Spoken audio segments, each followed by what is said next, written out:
Hello friends, welcome to our channel smart study with RS. आज के topic में हम हाइट, जो ट्रिग्नोमेट्रीज का एडवांस टॉपिक है, हाइट और डिस्टेंस, उसको डिस्कस करेंगे। इसमें आपको कुछ पॉइंट याद रखने हैं, छोटा ही टॉपिक है। सबसे पहले है एलिवेशन एंगल, और हिंदी में इसको कहते हैं उन्नयन कोण।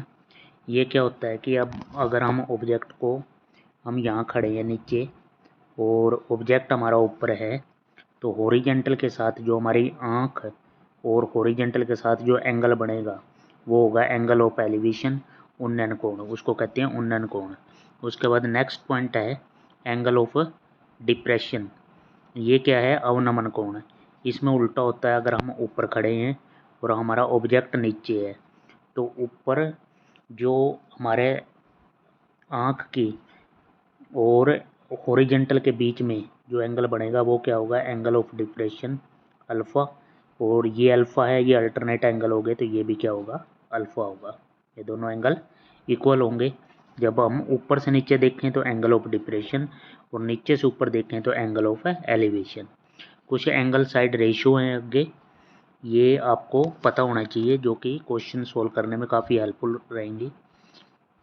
जिसमें है सबसे पहले एक ये, इसमें क्या होगा मोस्टली, ये है राइट एंगल ट्रायंगल बेस सब क्वेश्चन होंगे। एंगल एक आपको क्या होगा, इसमें एक एंगल यहाँ पे 90 डिग्री का मिलेगा। अलग अलग एंगल होंगे ये, वो 30 60 हो सकता है, या 45 होगा ये एंगल जो रिमेनिंग एंगल हैं, और या फिर 15 और 75 डिग्री हो सकता है, मतलब इस तरह हो सकते हैं।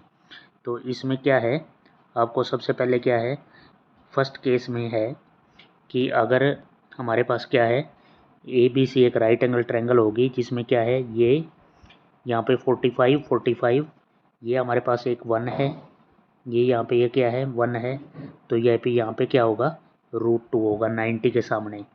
ये दोनों साइड इक्वल होंगी, ये दोनों साइड इक्वल होंगी, क्योंकि ये 90 हो गया, ये बड़ा एंगल तो 90 हो गया। उसके बाद ये 45 है, तो एंगल के सामने वाली साइड इक्वल होती है, तो ये 1 यूनिट है, तो इसके सामने क्या है, ये 1। और हम पाइथागोरस से करेंगे तो 1 का स्क्वायर प्लस 1 का स्क्वायर, हाइपोटेन्यूज निकालेंगे तो क्या आएगा, √2 आ जाएगा। तो ऐसे √2 निकाल रखा है। उसके बाद अगला क्या है, यहाँ पे सेकंड केस में क्या है, अगर चेंज हो एंगल, एक तो हमारा बी पे फिक्स 90 हो गया, लेकिन अब की बार यहाँ पे क्या है 30, और यहाँ पे क्या है 60। 30-60 का रेशियो है, तो कैसे, 30 के सामने जैसे 45 के सामने 1 था, उसी तरह 35 के सामने वाली साइड 1 यूनिट होगी, और 60 के सामने ट्रायंगल के अंदर √3 होगी। तो √3 और 1 का यहाँ पाइथागोरस थ्योरम से निकालेंगे तो यहाँ पे क्या आ जाएगा, 2 आ जाएगा, जो हाइपोटेन्यूज होगा। 90 के सामने यहाँ पे क्या हो जाएगा, 2। तो ये रेशियो होगी जो बॉक्स के अंदर में इम्पोर्टेंट है, कि 31 60 √3 और 90 के सामने 2। थर्ड केस है, अगर आपके पास क्या आ जाए, ये तो बी पे 90 फिक्स है, अब 15 और 75 का केस आ गया। 15 और 75 के केस में आपको क्या रखना है, 15 के सामने वाली जो होगी, 15 के सामने वाली √3 - 1, ये याद रखना है आपको। तो 15 के सामने वाली √3 - 1, 75 डिग्री ये बड़ा एंगल हो गया, तो ऐसे समझ लो उसमें क्या होगा, उसमें प्लस होगा √3 + 1, और √3 - 1, और ये अपने आप ही 2√2 आपका किससे हो जाएगा, पाइथागोरस लगा के याद रख लेना, चाहे डायरेक्ट याद रखना कि क्या आ जाएगा, 2√2 होगा। 90 के सामने वाला 2√2, ये उससे भी निकाल सकते हो, जैसे √3 - 1 का स्क्वायर प्लस √3 + 1 का स्क्वायर, तो यहाँ से निकालोगे तो कितना आ जाएगा, 2√2 ही आएगा आपका हाइपोटेन्यूज। उसके बाद नेक्स्ट है, अगर आपको अगला केस ये आ जाए, इस तरह आ जाए, अगर आपके पास 30-30 और 120 का केस, 30-30 और 120 के केस में क्या करना है आपको, यहाँ पे 30 के सामने हमें पहले भी पढ़ लिया कि 30 के सामने क्या होगा, 1, तो इस 30 के सामने भी हमारे पास क्या है, 1 यूनिट है, लेकिन 120 के सामने क्या आ जाएगा, क्योंकि टोटल 180 होना चाहिए ट्रायंगल का, तो 120 के सामने क्या होगा, √3। √3। तो ये टेबल आपको याद रखनी है। 30 के सामने हमने 1 पढ़ ही रखा है, 2 एंगल 30 के हैं तो 1 1, क्योंकि एंगल अगर इक्वल है तो साइड इक्वल होगी, और साइड इक्वल है तो एंगल इक्वल होंगे आमने सामने। और 120 पे क्या हो जाएगा √3, ये इम्पोर्टेंट है √3 ये है। उसके बाद है हमारे पास ये हो गए पॉइंट, उस ये है चेंज ऑफ एंगल, कोण का परिवर्तन। अगला है कि चेंज ऑफ एंगल कैसे करना है हमने। कोण अगर हमारे ये दे रखे होंगे, ये इसी तरह ट्रायंगल है, और यहाँ पे हमने कैसे सोल्व करना है कि जैसे ये 90 दे रखा है और ऐसे दो ट्रायंगल बनी हुई है हमारे पास, एक तो ABD इसमें और एक है में BDC। जैसे ये दे रखा है ये 90, यहाँ पे ये 30, और ये वाला कंप्लीट कितना होगा अगर पूरी ट्रायंगल लेंगे तो ये 90 ये 30, तो ये कंप्लीट कितना होगा 60 डिग्री। ठीक है, तो 60 डिग्री के सामने, इस 60 डिग्री के सामने ये कंप्लीट कितना हो गया √3 हो गया, हमने पढ़ रखा है। ठीक है, अब इस ये कंप्लीट √3 समझ में आ गया। उसके बाद आगे देखो, यहाँ पे क्या है अंदर 90 है, ये 45 है, तो ये अंदर वाला ट्रायंगल का ये भी कितना होगा 45। ठीक है, ये 45 के सामने हमने पढ़ रखा है 1 है, तो इसलिए क्या हो गया इस 45 के सामने भी यहाँ पे क्या हो गया 1 यूनिट, और इसके सामने भी ये वाला क्या हो गया 1 यूनिट, ये हो गया। अब कंप्लीट √3 था और 1 यूनिट ये हो गया, मैं अलग स्केच से करता हूँ। अब कंप्लीट √3 था और ये 1 यूनिट है, तो ये अपने आप क्या रह जाएगा √3 - 1। ठीक है, एक केस तो ये था कैसे कर रखा है। उसके बाद है जब एंगल चेंज फ्रॉम 30 to 60, 30 से 60 का आ जाए तो फिर कैसे होगा। इसमें देखो कुछ नहीं, वही है, ये तो 90 फिक्स है यहाँ का, ये 30, ये कंप्लीट क्या होगा, ये कंप्लीट वही 60 डिग्री होगा, कंप्लीट तो 60 डिग्री ये है। अब 30 से पहले अंदर वाली ट्रायंगल देखो इसमें कि ये 90 ये 60, तो ये कितना होगा सिर्फ ये होगा 30 डिग्री, क्योंकि ट्रायंगल का सम 180 होता है, तो 90 60 और ये कितना रह गया 30, तो 30 के सामने वाला ये 1 और 60 के सामने ये क्या हो गया √3। ठीक है, तो ये वाली साइड की जो होगी, ये मैं जो एरो से शो कर रहा हूँ, ये कितनी होगी BD लिख रहा हूँ मैं, BD होगी हमारे पास क्या है हमने पढ़ रखा है 90 के सामने वाली कितनी होती है 2 हो जाएगी, ये 2 यूनिट होगी, ये 2 यूनिट है हमारी BD इक्वल टू 2 यूनिट। तो BC कितना होगा BC। अब देखो यहाँ पे कॉन्सेप्ट क्या है, मैं BD आप याद रखना 2 यूनिट, मैं दोबारा रफ कर रहा हूँ। तो यहाँ पे क्या हो जाएगा देखो, ये 30 डिग्री है और हमारे पास ये एंगल कितना होगा, ये भी हमारे पास 30 डिग्री होगा। क्यों, क्योंकि जो हमारे पास इस ट्रायंगल का BDC ट्रायंगल का एक्सटर्नल एंगल क्या है 60 डिग्री है, जो कि इंटरनल अपोजिट सम के इक्वल होना चाहिए, तो इसलिए ये 30 है तो ये भी 30 है, और एंगल के सामने वाली साइड इक्वल होती हैं, तो इसके सामने जो हमारा 2 यूनिट था, तो जो यहाँ पे भी आएगा वो भी कितना होगा 2 यूनिट होगा। ये ऐसे कर रखा है 2 यूनिट। उसके बाद है 45 से 60 डिग्री कैसे होगा। 45 से 60 डिग्री का ये ट्रायंगल देखो, पहले अंदर वाली ABD, सबसे पहले देखो ABD में क्या है ये 60, तो ये वाला क्या होगा ये होगा 30 डिग्री, ये 30 के सामने ये 1, 60 के सामने ये √3 हो गया। ठीक है, उसके बाद क्या है ये 1 यूनिट, ये कंप्लीट कितनी है √3, तो ये कितनी रह जाएगी √3 - 1, ये ऐसे रख रखा है √3 - 1।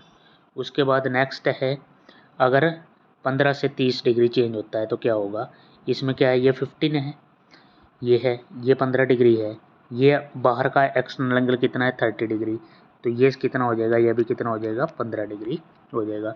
ये 15 डिग्री है तो ये क्या हो जाएगा, ये मान लो 2 यूनिट है, तो हमारा AC भी क्या होगा, AC भी 2 यूनिट होगा, ये भी 2। ठीक है, तो ये 30 है, ये कितना होगा 60 डिग्री, 60 डिग्री के सामने ये √3 लिख दिया और 30 के सामने ये 1 यूनिट लिख दिया। तो ये ऐसे केस बना रखा है सारा कि ये 2 है तो ये √3 है, ये 1 होगा, क्योंकि ये यहाँ से भी कर रखा है कि 30 के सामने ये 1 ये वाला एंगल क्या होगा, ऐसे समझ लो ये 60 डिग्री है तो 60 का ये √3, ये क्या हो जाएगा 2 यूनिट, ये 2 यूनिट है AC 2 है, तो हमारे पास क्या होगा CD भी क्या होगा 2 होगा, क्योंकि ये 15 डिग्री है ना, तो ये वाला भी कितना होगा 15 डिग्री, क्योंकि एंगल का एक्सटर्नल एंगल है जो इंटरनल अपोजिट के इक्वल होता है, इनके सम के इक्वल होता है, तो ये 15 होगा तो ये भी 15 होगा, तो 2 यूनिट इक्वल होगी। उसके बाद है angle change from, angle change कैसे हो रहा है, ये केस आ गया है कि अगर हमारे पास एंगल डबल हो रहा है, यहाँ से ध्यान से समझना, इस केस में क्या है थीटा टू थीटा हो रहा है और सब कुछ दे रखा है, ये h दे रखी हो आपको कुछ भी, ये डिस्टेंस x गिवन है, ये y गिवन है, तो आपको ये पुट कर देना है। हाइट क्या होगी y² माइनस x² डायरेक्ट। उसके बाद है नेक्स्ट है हमारे पास 7th नंबर, अगर ये h आपको गिवन है, यहाँ पे आपको गिवन होगा θ1, यहाँ पे गिवन होगा θ2, तो जो d होगी CD की डिस्टेंस जो होगी d क्या होगी, d इक्वल होगी h कोट θ1 माइनस कोट θ2, ये होगा d निकालना है आपको CD की डिस्टेंस, तो h into cot θ1 minus cot θ2, θ1 बड़ा होगा, नेचुरली सी बात है बड़ा होगा कोट θ2, इस तरह कोट के केस में ना कोट θ1 वैल्यू ज़्यादा होगी छोटे एंगल पे भी, ठीक है। उसके बाद है सम अदर रिजल्ट, कुछ अन्य परिणाम, if the angle of elevation are complementary. उसके बाद है हमारे पास अगला केस, अगर हमारे पास एंगल पूरक हैं, कॉम्प्लीमेंट्री मतलब इनका सम, ये यहाँ पे थीटा है और ये 90 माइनस थीटा है, मतलब जैसे alpha plus theta equal to 90 degree, तो उसको क्या कहेंगे कॉम्प्लीमेंट्री होंगे, पूरक होंगे। तो यहाँ पे हाइट निकालनी होगा, अगर पूरी डिस्टेंस आपको y गिवन है ये वाली और अंदर की डिस्टेंस ये x है, तो हाइट जो होगी x into y under the root होगी, वहाँ पे height of the triangle under root XY।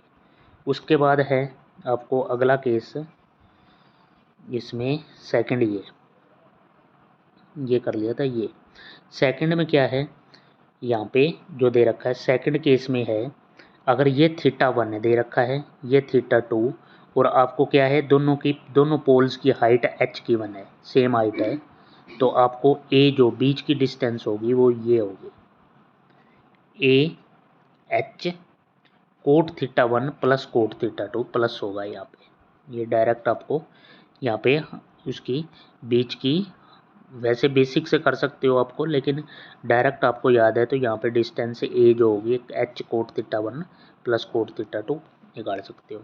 उसके बाद है अगर आपको थर्ड केस दे रखा हो, ये कोट में ही है सब, ये हाई आपको निकालनी है ए, फिर वही ये ए निकालनी है, तो आपको क्या होगा ये चीज़ हो जाएगी आपकी A H cot θ1 plus cot θ2, आपको यहाँ पे ए यहाँ पे हो जाएगा कोट θ1 प्लस कोट θ2। उसके बाद है अगला फोर्थ, θ1 और θ2 अगर h दे रखा है, यहाँ पे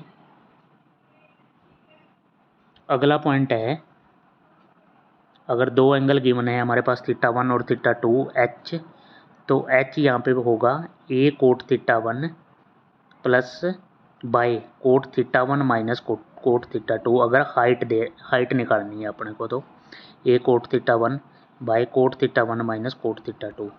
उसके बाद अगला है, अगर वही कॉम्प्लीमेंट्री वाला केस दोबारा रिपीट हो गया, थीटा और अल्फ़ा दे रखा है, ये 90 डिग्री है, तो यहाँ पे x जो निकालेंगे तो वो क्या होगा h1 h2 का अंडर रूट, वो x आ जाएगा बीच की डिस्टेंस जो होगी। उसके बाद छठा लास्ट है हमारे पास कि ये दे रखा हो हमारे पास, ये h1 है, ये h2 और बीच का क्या है a है, तो यहाँ पे आपको जो 1/a, ये रिलेशन याद रखनी है कि 1/a is equal to 1/h1 plus 1/h2, ये दोनों हो जाएंगे 1/a is equal to 1/h1 plus 1/h2, जो आपको स्क्रीन पे दिखाई दे रहा है। तो ये हाइट डिस्टेंस के कंप्लीट कॉन्सेप्ट हैं जो मैंने सारे डिस्कस कर दिए, इससे बाहर आपको क्वेश्चन देखने को नहीं मिलेगा।